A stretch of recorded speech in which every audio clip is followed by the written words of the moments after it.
గుంటూరు ప్రభుత్వ ఆసుపత్రి మాజీ సూపరింటెండెంట్ డాక్టర్ ప్రభావతి పోలీసుల విచారణకు హాజరయ్యేందుకు ఒంగోలు ఎస్పీ కార్యాలయానికి వెళ్లారు. అయితే మధ్యాహ్నం 1:30 తర్వాత విచారణకు హాజరవ్వాలని పోలీసు ఉన్నతాధికారులు చెప్పడంతో పిఎస్ నుంచి ప్రభావతి వెళ్లిపోయారు.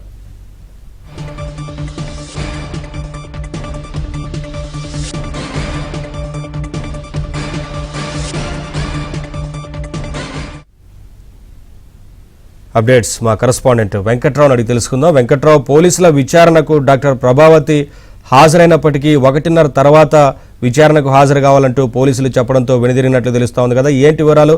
ఈ నేపథ్యంలో పోలీసులు ఏం చెప్తున్నారు మరి?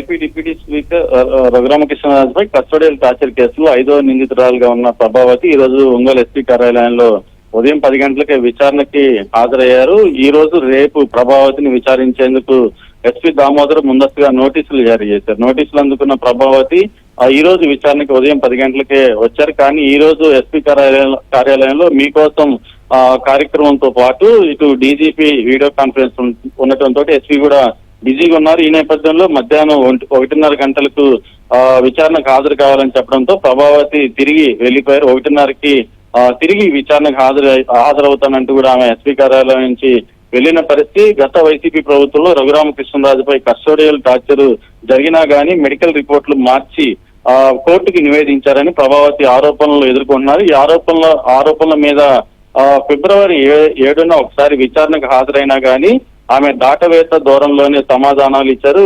ఎస్పీ దామోదర్ అడిగిన ప్రతి ప్రశ్నకు కూడా తెలియదు, గుర్తులేదంటూ కూడా ఆమె సమాధానాలు ఇచ్చారు. ఈ నేపథ్యంలో మరోసారి విచారించేందుకు ఈ రోజు రేపు విచారణకు హాజరు కావాలని నోటీసులు జారీ చేసిన పరిస్థితి. అయితే ఎస్పీ బిజీ షెడ్యూల్ ఉండటంతో మధ్యాహ్నం 1:30కు విచారణకు హాజరవ్వాలని చెప్పడంతో తిరిగి వెళ్లిపోయారు. మధ్యాహ్నం 1:30కు ఎస్పీ కార్యాలయంలో ప్రభావతి మరోసారి విచారణకు హాజరయ్యే అవకాశం ఉంది. Naveen, thank you Venkatrao, thanks for the updates.